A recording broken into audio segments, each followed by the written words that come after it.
Anyways, we're gonna get started with our movie of the week. Are you ready for that, Mr. Caleb? I am indeed. He is indeed. Here we go.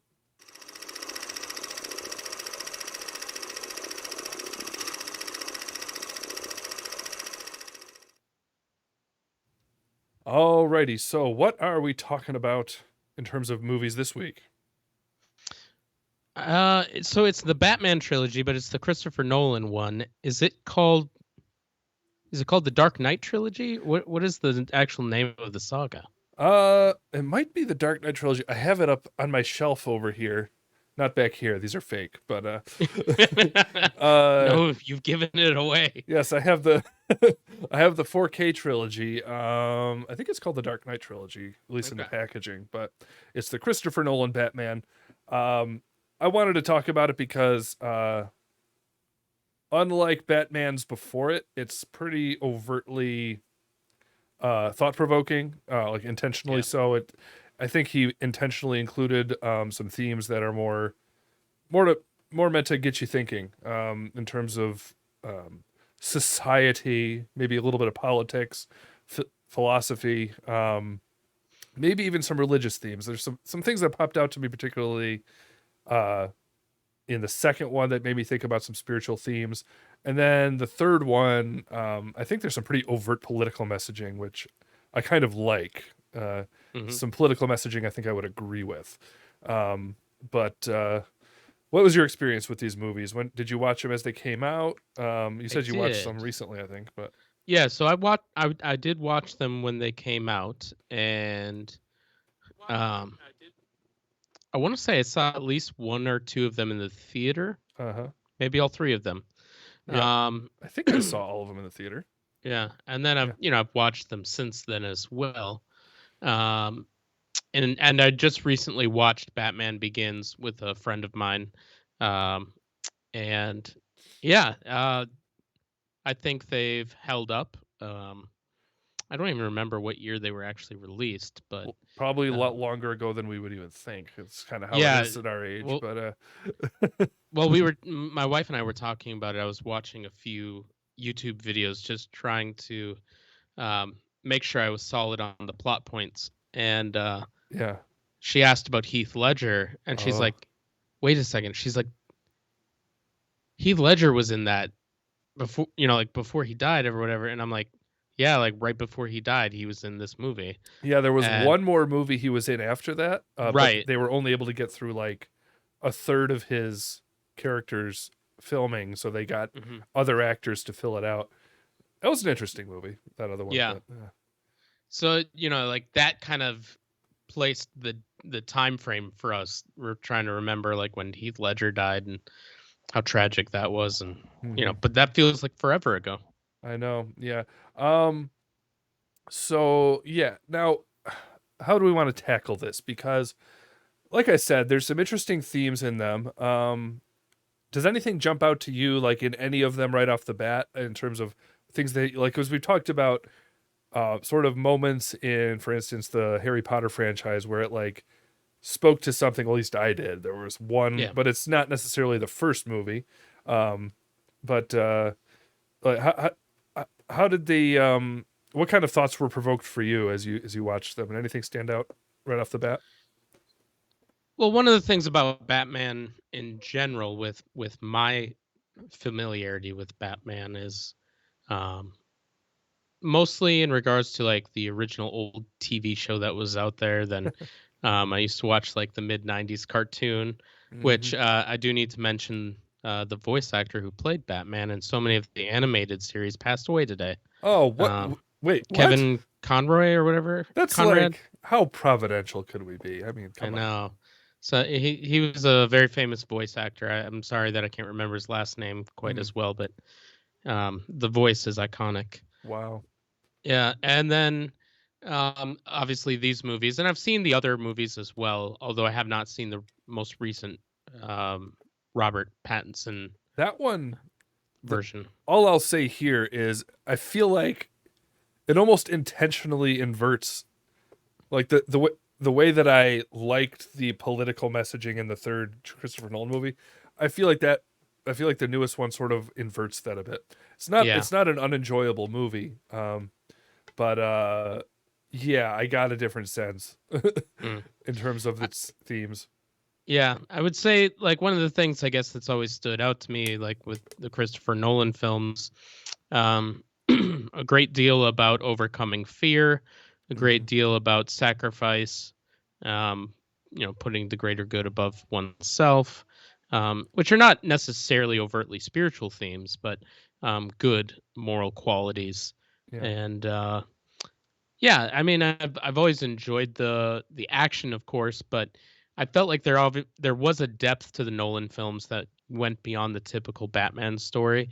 Mm-hmm. Whereas, like the cartoon was just a good guy, bad guy superhero type story. Now Batman has always kind of blurred the lines a little bit with being a little bit edgy for a superhero, Uh-huh. a little bit of a vigilante. It was the first one that really was borderline realistic. I mean, obviously it's going Yeah. to step just over the line of believability, but it's still pretty grounded, you know. It's like Hmm. they explain the financial aspect of it. They explain his connection with military gear and like where he's Yeah. actually getting his stuff. It's you like really get to watch it happen. Yeah. He gets hurt. Yeah. Bruises and yeah. Yeah.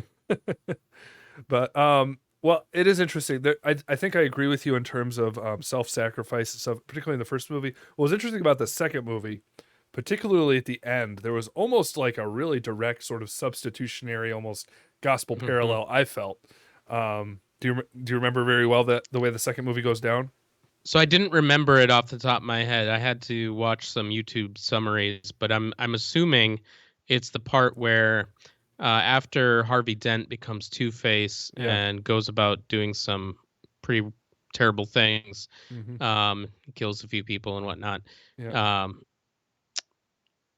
Commissioner, well, not commissioner at that time, Lieutenant Gordon has the opportunity to um, I guess, you know, say Harvey Dent did it, but Batman convinces him to say that Batman did all these things. Hmm. And so it leads the police after Batman, all that kind of stuff. And Harvey Dent is hailed as a hero and all Hmm. that stuff. So, Yeah, he literally is able to willing to take the heat in order to keep the accomplishments true.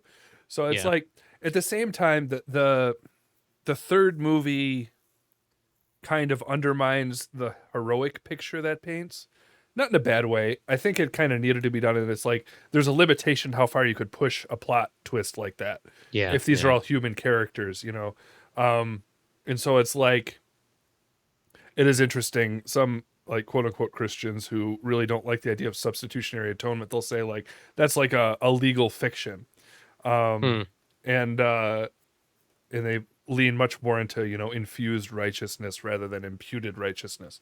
Uh, Hmm. and so like there is sort of a beauty to what Batman does at the end of that second movie. The third movie though, you see how it's sort of because it's not true. Um, it starts to really decay and like eat away at all the characters. Um, and I suppose it's true. It's true because the metaphor breaks down. You know, Yeah. you can't really do what Jesus did. Right. But Batman tries and it doesn't work. You know, Yeah. and yeah. So what? How much do you remember in the third movie? Again, I had to watch a summary. I could remember like major plot points, but some of the Hmm. smaller details I had to pick up again. Yeah, so I mean, when you mentioned it, you mentioned some of the political aspects of it, and I don't know if I would have even picked up on that at the time, but even in watching back the little YouTube plot summary, I was like, oh yeah, I get that. I see that now. Yeah, the Um, I remember. Well, here's a confirmation if you want it. I mean, well, I'll sort of snapshot what I got out of the third movie politically was I think it has some very strong anti-Marxist messaging. We've been talking a lot about neo-Marxism in the last few videos. Talked about it with the Matrix. We talked about it with critical theories and the SBC stuff like that last time. Um, this movie was interesting, and a lot of people picked up on it. I remember it's funny. Ben Shapiro was talking about the new Batman movie, Some of my slightly more negative takes on the newest on that newest one, he tipped me off to, and I can't really disagree with him. Mm. But he also sort of pointed out some of the rather conservative messaging in the Nolan series, and in the third movie. And if you go to Reddit communism, our communism, I saw them talking about it, and they're like, "Wow, I really feel like I attacked when I watch the third Batman movie." But basically, like it sort of builds. You have the main villain. You have what's the main villain's name in the third one? Bane. Bane. Yeah, Bane. He starts riling up, basically riling up the populace. Uh, he exposes the lie, which was probably it was probably right that the lie be exposed about Harvey Dent. Um, but he uses it to basically turn all of Gotham City against the rich, basically. Hmm. And he plays on that animosity uh, that can often exist in a population against, the 1%. They Hmm. said everything except that kind of terminology in the movie. That Yeah. 1%, they're holding you down. And so you see that sort of revolution take place. All the cops basically get trapped underground. Um, and you see all the rich basically ripped out of their penthouses and thrown onto the street. And then you see like basically this kangaroo court set up with the scarecrow in charge of it.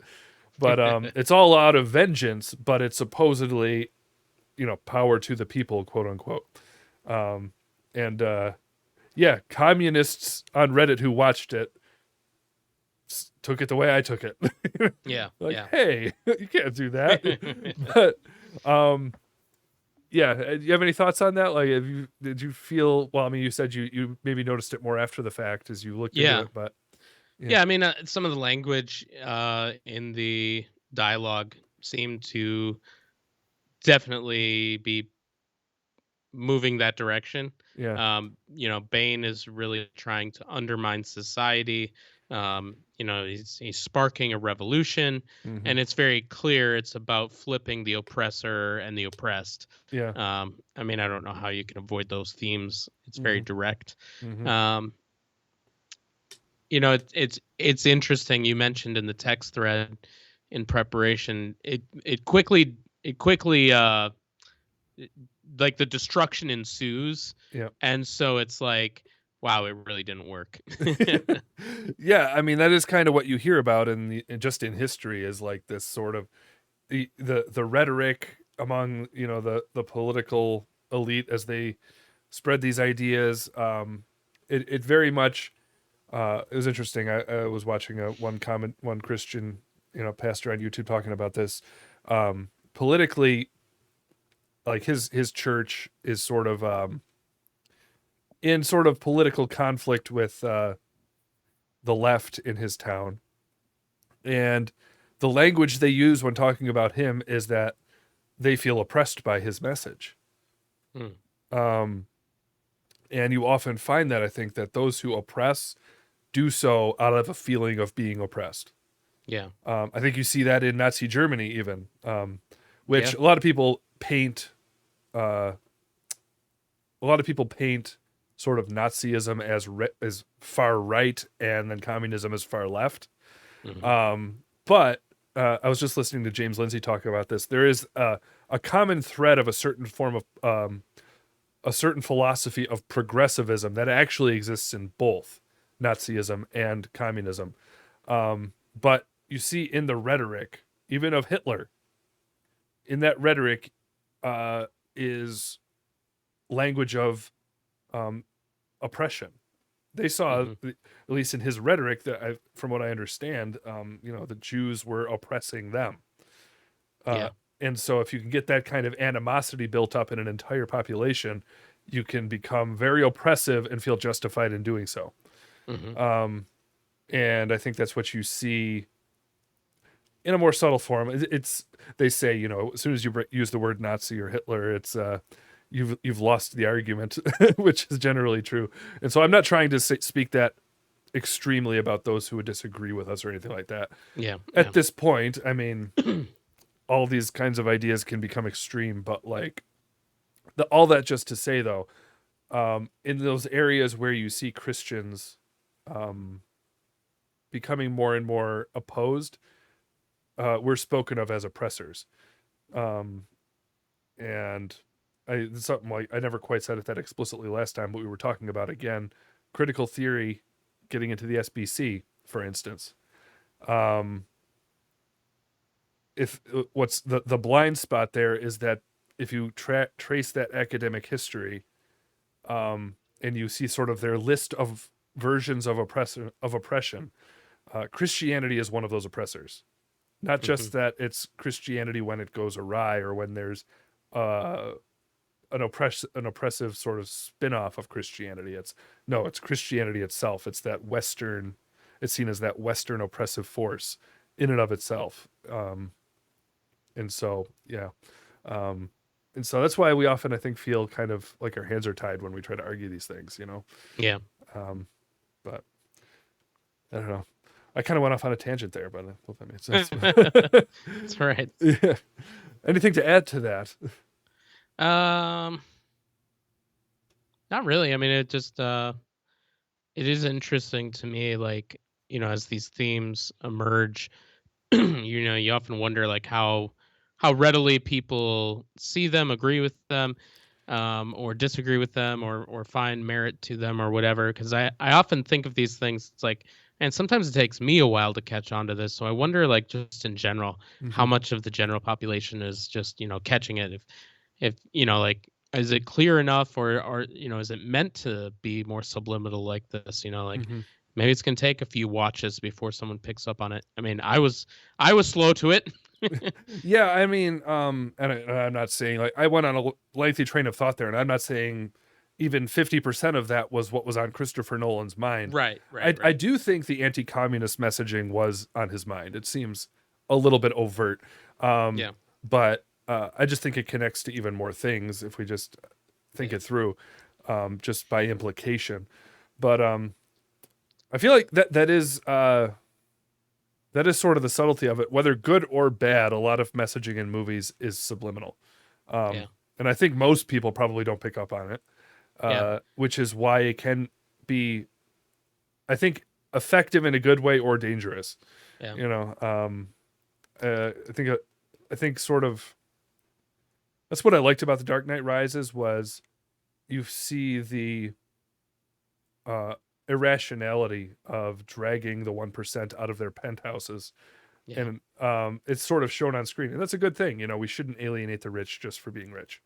That's Right, not quite that's not quite what Christianity means when it says "Blessed are the poor in spirit." right, Um, right.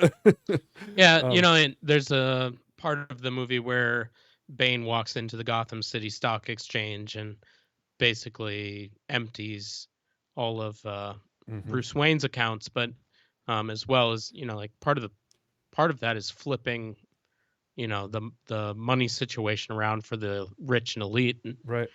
impoverishing them. I'm thinking back to the video we watched for last week. Um, there was a sense in some of the theology that was being attached to critical theory where it was almost to the point where, and maybe almost is too light of a word, Hmm. um, the idea of salvation would be to not just identify, um, but like physically identify with the poor. So part of salvation would include having everything taken from you. Right, right. Yeah, it's like, yeah, I think that is sort of the error there, and that it's like there are clearly themes about the dangers of wealth Right. in the Bible, no question. And if you want to give your money away, there's nothing wrong with that. Right. Um, And you know what? Jesus might tell you to do that if it's your yeah, idol. And I think that's generally the example we're seeing. That would be my interpretation, I think yours, of what's happening in those passages in scripture is like he sees, the rich young ruler. He sees his idol, which is his wealth, and he calls him out on that. Um, but people universalize that and say, "Oh, well, that's everybody's idol. We all need to be poor." You know.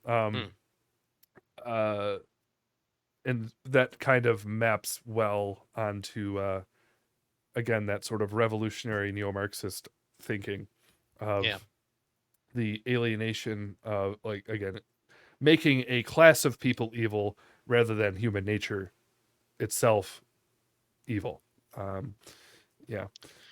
Yeah, I mean, a gospel lens to look at that all through. You see in Acts chapter 2, people were willing to give of their resources and whatnot. You don't have that unless you do have some people who have resources. Right. That's not to say we should chase after the rich, because James warns us about partiality, Mm-hmm. and that is sinful. Mm-hmm. Um, but I think what it shows is that a life that's changed by the gospel, transformed by the gospel, will do the commands of the scriptures, which includes loving my brother and sister enough to want the best for them. Mm-hmm. And so that might literally mean bearing some burdens financially for some people at the cost of my own finances. Mm-hmm. Um, but it's also not spoken in a way that is directly tied to you becoming saved. It's not part of your justification. It's something that is a fruit of the Spirit, Mm-hmm. and a characteristic that the Lord is developing in believers is that generosity. Mm-hmm. Yeah, I think that's sort of the distinction maybe you see between like again the Nolan Batman and the new Batman, Mm, um, in that you see a wealthy guy who the trilogy doesn't paint him as being evil because he's rich. He actually plays it up like he hides behind his wealth as Bruce Wayne, where he kind of makes himself look selfish. To it's sort of part of his persona to hide his true selfless sort of a Batman version of himself. Um, hmm but he's using his riches generously as a superhero. That's ultimately what he's doing, and it's shown like this is a good way you might want to use your wealth. I mean, obviously not. It probably would be stupid. You would die if you tried to become a superhero. But it's an altruistic use of his wealth. Yeah. And his father was altruistic with his wealth, and it sort of shows this a good vision of a wealthy family. Whereas in the newest Batman, I think there's just sort of this underlying sort of feeling of um, there's sort of this built-in sort of weight of guilt he has simply for being who he is as a Mm, wealthy person almost. And it's and at the end of the movie it's like um I mean, he doesn't have to give away all his wealth, but there is sort of like it's sort of becoming one with the oppressed is much more of the vision being given. Um, interesting. and so I don't know. That's my slightly more negative take on it. I didn't really dislike the newest movie, but those themes were there, I think. And they throw around the term white privilege in it, so it's a little bit Mm, woke. yeah. but uh, but yeah, that is sort of the I guess Jesus did identify with the oppressed. I guess in arguing against that as being the only message the gospel is, we might say that's not included in what Christ did. It kind of was included. I think he did. Uh, he made himself. He took on the form of a servant, and we are called to imitate that in many ways. hmm Um, but that's not what he did to take away. That's not what he did to take away sin. Right. Exactly. He died. Yeah. It Well, was. one could really argue um, that his identifying with, you know, humanity in general shows his willingness to condescend from heavenly riches to earthly poverty, Mhm. to show that we are all needy, Right. and in need of salvation. Right. But it is absolutely true that he did seek out the worst of the worst. He sought out, you know, Hmm. tax collectors, thieves, prostitutes, the lowest of the low in society. Yeah. Um, and and in doing so, he showed that the gospel um, was meant for more than just the religious elite, Right. which Israel had gotten to a place where essentially they were saying that the scriptures were all for them, that the law was for them, and everybody else was low down. And Hmm. someone recently said it this way: they were very quick to heap on the burden, but very slow to lift a finger when it came to removing that burden from Right. somebody. Um, and Right. and Jesus came and sought to lift the burden of sin Hmm. from those who would believe. But the way that the burden is lifted is by believing in the sacrificial atonement of Jesus Christ, not in believing that he became poor. Physically poor, right? Yeah, physically poor. Yeah, he became poor. I mean, it's like I don't want to break the logic of Philippians. I mean, it goes Sure. from coming down to heaven, becoming physically poor, Yeah. taking on the form of servant, and then it goes down and down and down to death Yeah. for us. And so I guess but it generally it's aimed at spiritual poverty. Yeah. And Jesus does warn about riches blinding us to that. Yeah. Because we're all spiritually poor, whether physically rich or poor. Yep. And physical riches can blind you to that. And so that's all a theme there. It's just I guess that's why I suppose this sort of false gospel of Jesus strictly as poor moral exemplar is so deceptive, is because it's so true that he did that. Yeah. Well, Um, it stops the story too soon. right. That's a good You way know, to put it. it stops the story essentially with just Jesus' life. Right. But when you look at his death and the explanation of the new covenant throughout the rest of the New Testament, what you arrive at is Jesus did all these things and still does these things. He still reaches out to those who are the outcasts of society and draws them to himself. It's just justification isn't based on that. Mhm. Justification is based on his blood and the sacrifice on the cross. Right. And it's like ending the story at chapter 9 of the 11 chapter book or something like that and saying Right. like, oh, now I know everything I need to know. Yeah, Hmm. you know about his character, you know about the type of people he associates with, but you haven't figured out how he redeems these people yet. Hmm. Right. Right. Wow, that's a interesting connection from Batman to that, but hey, it works. We can always find ways to bring this to Jesus. Yes.